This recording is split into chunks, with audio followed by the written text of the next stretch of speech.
Hi, Glenn here. With me is my dear cousin, Mike McLeland. He is a 4.98 rated Platinum Uber driver.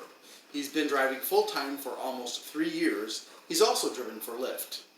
Mike, what kind of work did you used to do? I was in banking and financial services for like 32 years, and doing many different positions. Okay. So why did you start driving? The desire or the motivation for driving with the rideshare was that our oldest son Eric and daughter-in-law Natalie were going to have our first grandson, and they lived in Denver. So it gave me the freedom to be able to travel there and, be my own boss. That's what driving with the rideshare company does. I don't have to report in to anyone. So we were able to take much time off during the first year that he was born to just get in the car, drive 14 hours out. So when you were in Denver, could you take Uber passengers? I didn't actually do that. I considered doing that. But from state to state, there are different rules. So for instance, in Colorado, you had to have a medical exam, which wasn't a big thing, but your car would have to be registered and licensed and insured in that state. Oh. Now, I did meet a retired policeman here in McHenry County, and he said when he goes into another state, he will just drive his car and turn on the app, and if there's no other hoops that he needs to jump through, then he'll just drive. Oh, okay. So what do you like most about what you do? I like the freedom of doing, what I tell riders a lot is their clients. I tell them, the value of doing what you want to do when you want to do it is priceless. And literally you can turn on the app, turn it on and off, literally between every ride if you want to. That makes sense. sense. To drive exactly where you want to drive, or to be based where you want to be based. Like if I have lunch with Marcia in town, or if I have an appointment here in town, you can just turn off the app and drive back to the area. And, That makes a lot of sense. It sounds it sounds like it gives you a lot of freedom. it gives a lot of freedom. Okay. What do you like least about what you do? I think one thing for me, because I'm not old, I'm vintage, I'm 63 years old. There's a lot of wear and tear being in the car driving a lot. So I do a lot of stretching. I try and get exercise 3-4 days a week. And otherwise, it's just very, driving a lot is just it's a physical toll on the body. Do you think that's true of young people as well? You mean if they were to be Driving, drivers? yeah. Probably not as much, I would say. Okay. Necessarily. Okay, so what changes have most made Uber better for drivers? The fact that I think there's fewer drivers now, so they have quests. They have weekday quests from Monday to Thursday. Okay. And they also have weekend quests from Friday to Sunday. So they have quests, in other words, there's a 2-tiered quest they do during Monday to Thursday, which is 40 to 50 rides. And when you complete 40 rides, you get a bonus. When you complete the other 10, you get another bonus. And on the weekend, it's the same thing. We'll do a 2-tiered quest, 20 rides /30. And I only do 20 rides because I don't drive on Sundays.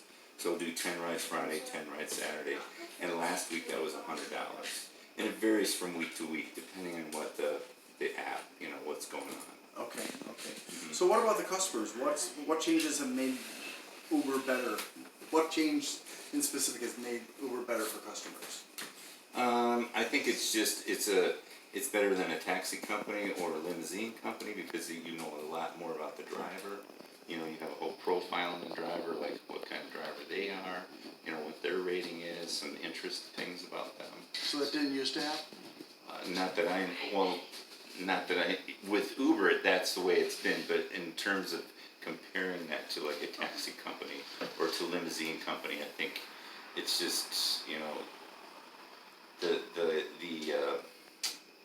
the notion is that a taxi driver, you might know nothing about them. They might just be someone who's a foreigner and not able to communicate well, or you don't know what kind of person you're getting, whereas Uber has a lot of information about the driver profile. Okay. Has there been a change that Uber has made that you felt really was beneficial for the customers?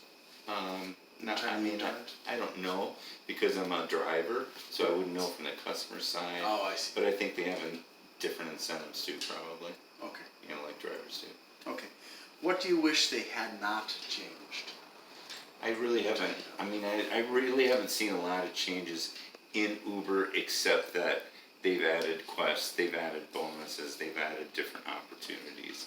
Like even now, they're doing reservation rides, which typically a customer will pay like up to $15 more for per ride for going to the airport.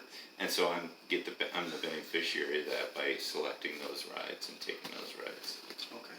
So I know from talking to another Uber driver quite a while ago that there used to be a way as a driver that you could avoid going to certain areas because they were bad areas. Mm-hmm. And that created a problem for Uber and the customers in those areas not being able to get enough people to go drive over there.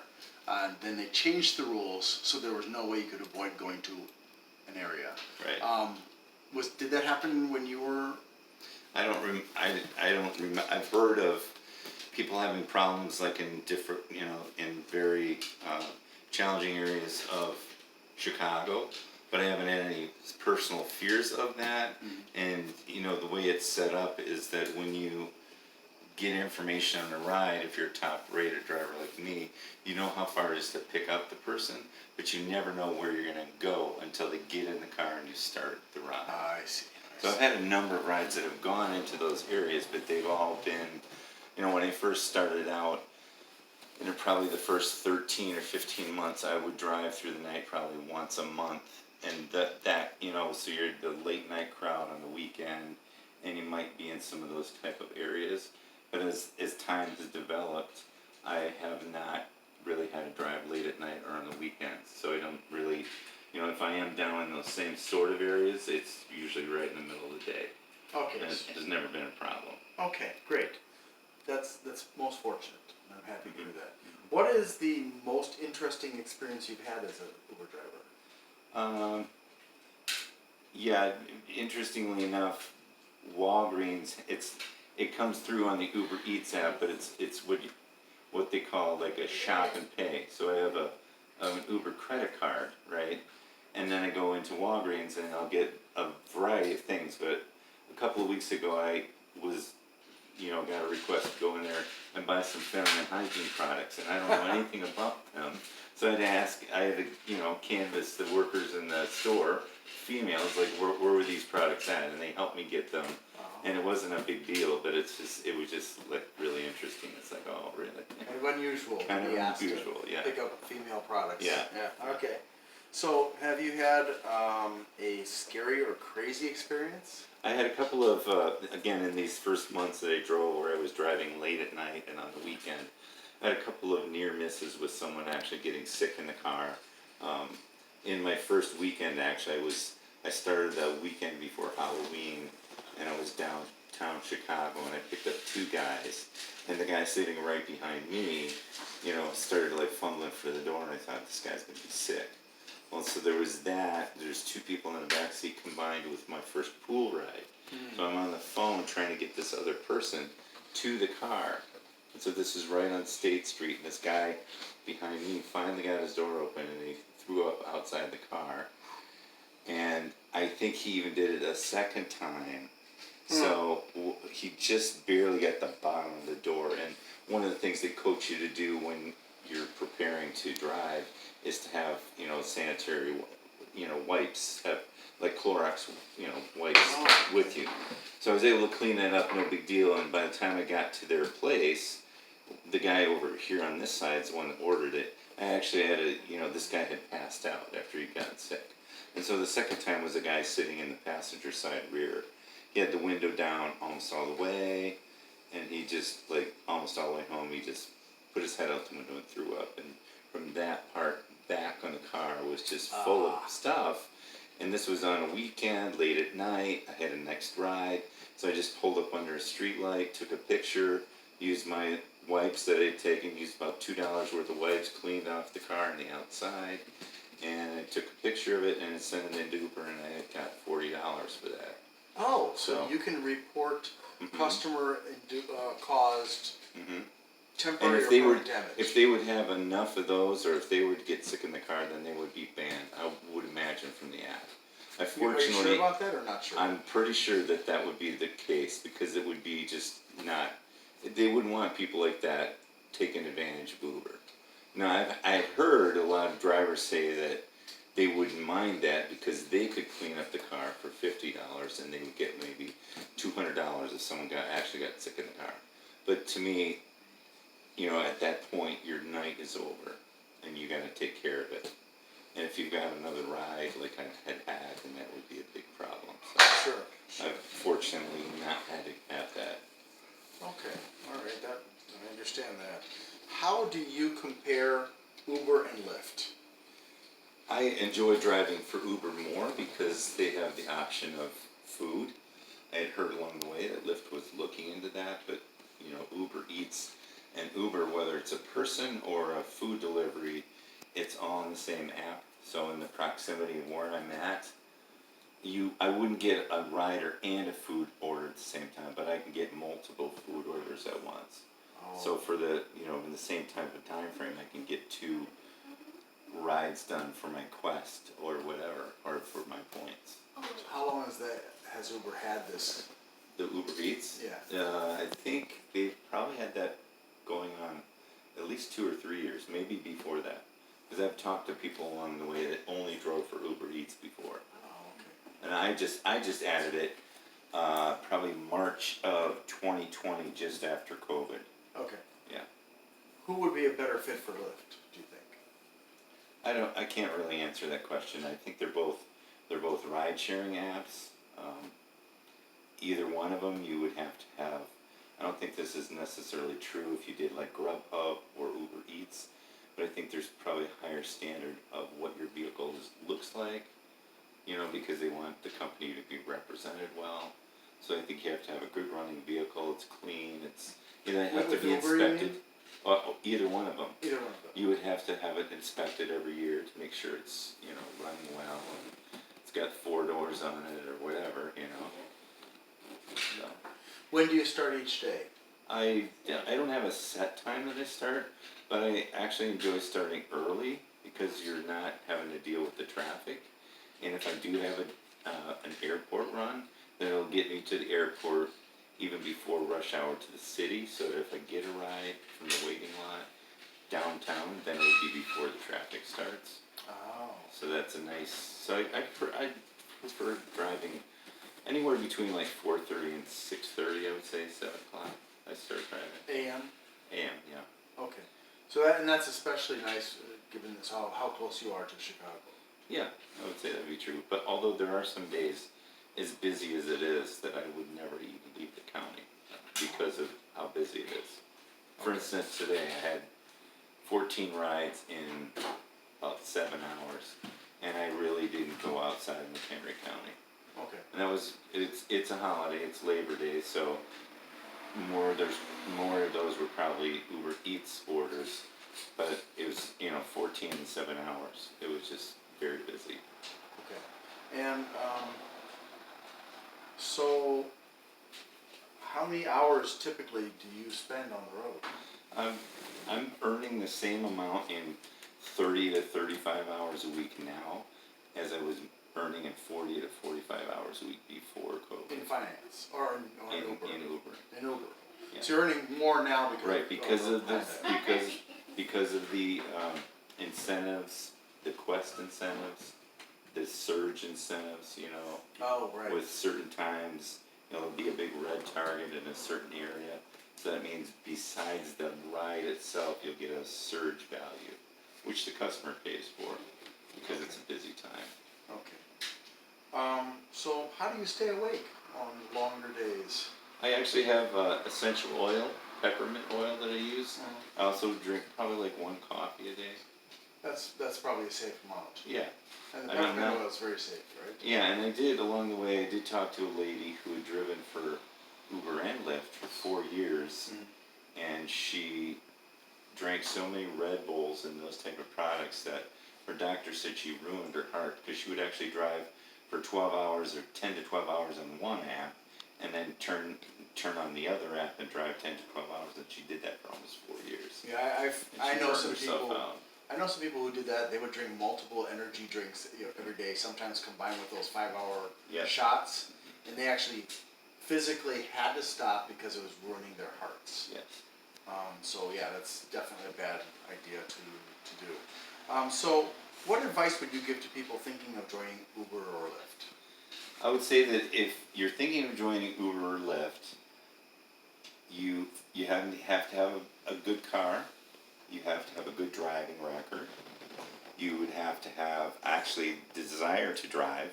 Now, I myself, in the past, have not liked commuting. I've not liked the traffic in commuting, but it's actually different if you get paid for it. And I've learned in 3 years, where I want to go when. Like, I won't want to go downtown in the middle of the day because I don't want to fight the rush hour back. So you learn those aspects of it. And so that, good driving record, good car, clean driving record, wanting to drive, but also for people that are considering doing it, I myself again, I'm not old and vintage, but I really have a sense of customer service and making sure the car is clean and, interacting with people as they want to interact, because tips are also a part of it. So I would say weekly, between like 20 to 30% tips I average, and then on the promotion side, probably another 20 to 30% of what the actual rides are is what I've been able to do because of having a clean car and having a good attitude. And So if people do it right, and they let's just say, you said 30 to 35 hours a week. If they were to put in that amount of time and do it right, how much could they expect to bring home gross? I've been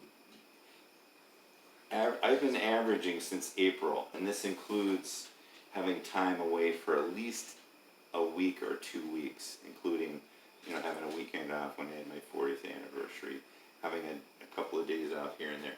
I've averaged like $900 a week since April, and that includes time away, but it's, of the weeks I've worked, it's probably anywhere between $900 and $1,200 Wow. a week.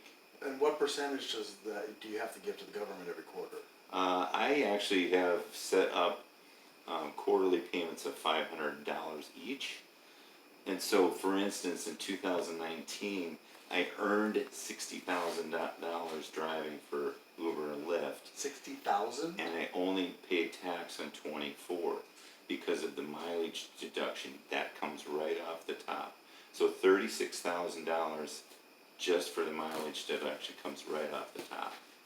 And and so that has to cover gas and all of that, but when you have that kind of deduction for that, it's a really good